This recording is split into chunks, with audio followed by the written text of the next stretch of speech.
Hello everyone, welcome to Indian Express Explain Daily Prelims Analysis dated August 1, 2024। अब इस article में परख body के बारे में डिस्कशन है। और ये इंपॉर्टेंट क्यों है? ये बनी थी नेशनल एजुकेशन पॉलिसी 2020 के अंदर, और ये कॉन्स्टिट्यूएंट यूनिट है किसका? हमारे एनसीईआरटी का। ठीक है, एनसीईआरटी जैसे हमें पता है कि ये बॉडी है किसके अंदर? मिनिस्ट्री ऑफ एजुकेशन के अंदर। तो ये दोनों, क्योंकि अगर एनसीईआरटी के अंदर अंडर ये है परख, तो ये भी मिनिस्ट्री ऑफ एजुकेशन के अंडर आ गया। तो अब ये न्यूज़ में क्यों है? इसने अभी रिसेंटली इक्विवेलेंस रिपोर्ट सबमिट की है। अब इक्विवेलेंस रिपोर्ट क्या है? तो परख को बनाया इसलिए गया था to act as national assessment regulator.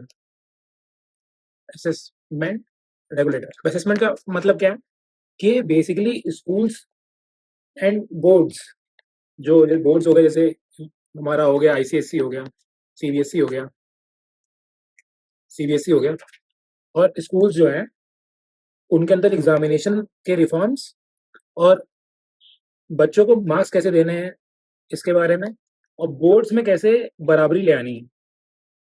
अब बोर्ड्स में कैसे पैरिटी आएगी? पैरिटी कैसे आएगी?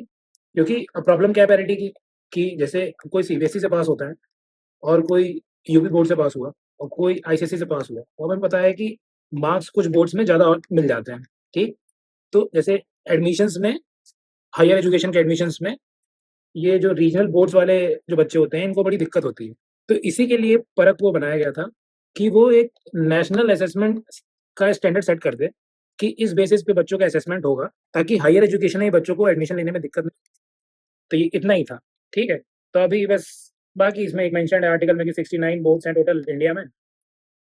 ठीक, बाकी और कुछ काम का नहीं है इसमें।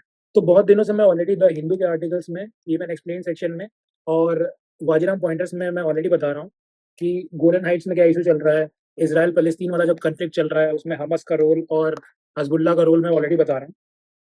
उसी से रिलेटेड एक टर्म है एक्सेस ऑफ रेजिस्टेंस। ये इंटरनेशनल एविएशन में पढ़ोगे आप। तो एक्सेस ऑफ रेजिस्टेंस है क्या? बेसिकली ईरान में 1979 में ईरानियन रिवॉल्यूशन हुआ। उसके बाद ईरान की जो मिलिट्री है उसने एस्टेब्लिश किया खुद फोर्सेस को। अब खुद फोर्सेस ने क्या करती थी, ये बेसिकली जैसे लेबनान हो गया, तो लेबनान में जो नॉन स्टेट एक्टर्स हैं, या फिर जो गाजा में नॉन स्टेट एक्टर्स हैं। नॉन स्टेट एक्टर्स क्या होते हैं? ऐसी ऑर्गेनाइजेशन और इंडिविजुअल्स जिनकी पॉलिटिकल तो बहुत पहुंच है, बट वो किसी कंट्री से एसोसिएटेड नहीं है। ठीक है, तो उनको नॉन स्टेट एक्टर्स बोलते हैं। तो जैसे लेबनान में कौन है? लेबनान में हिजबुल्लाह है। और गाजा में क्या है? गाजा में हमास है, जो अभी आप इसराइल कॉन्फ्लिक्ट में देख रहे हो। और गाजा और वेस्ट बैंक दोनों में है एक ग्रुप है, उसका नाम है पीआईजे। फुल फॉर्म क्या है? पैलेस्टीनियन इस्लामिक जिहाद। ठीक है, अब देखो, जो हमास ग्रुप है और जो ये पीआईजे ग्रुप है, ये याद रख लो, जो इसराइल पैलेस्टीन कॉन्फ्लिक्ट वाले हैं ये दोनों हैं, ये बेसिकली दोनों सुन्नी ग्रुप हैं। ठीक है, और जो हिजबुल्लाह हो गया, और एक यमन, नीचे नीचे जाओगे आप, ये तो ये सऊदी वाला रीजन है, इसके नीचे यमन है। तो यमन में जो हौती रेबल्स हैं वो भी क्या है? वो भी शिया हैं। तो इजराइल वाले दोनों सुन्नी हैं और ये दोनों शिया हैं। तो ये चारों नॉन स्टेट स्टेट एक्टर्स को बेसिकली ईरान क्या करता था? सपोर्ट करता था। कैसे? इनको गन्स प्रोवाइड कर दिया, इनको गन्स दे दिए, इवन इनको पैसे दिए। अब क्यों करता था ईरान ये सब चीजें? पहला, तो अपना मिलिट्री और पॉलिटिकल इन्फ्लुएंस मिडिल ईस्ट में क्रिएट करने के लिए। ठीक है, और दूसरा, जैसे यूएस बहुत अलाइंड है इसराइल के, इवन यूएस अलाई है सऊदी अरेबिया का भी।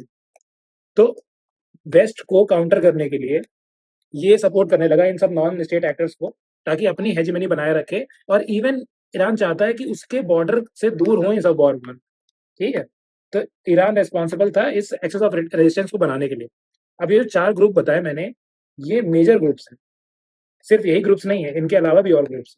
ठीक है, और ये जो रूट है, इससे ये इनको ट्रक में भर भर के वेपन्स वगैरह, पैसे वगैरह सब सप्लाई करता है। ठीक है, इतना ही काम का था एक्सेस ऑफ रेजिस्टेंस में। बाकी ये आर्टिकल प्रीलिम्स के लिए कुछ काम का नहीं है, ना ही ये आर्टिकल काम का है। बट याद रख सकते हो तो ये याद रख लो कि एक बम्बार्डियर CRJ-200 एक प्लेन थी जो क्रैश हो गई है। कहाँ पे? नेपाल में, त्रिभुवन इंटरनेशनल एयरपोर्ट। बस इतना याद रख लो, ठीक है, वरना कोई बात। That's it for today, thank you.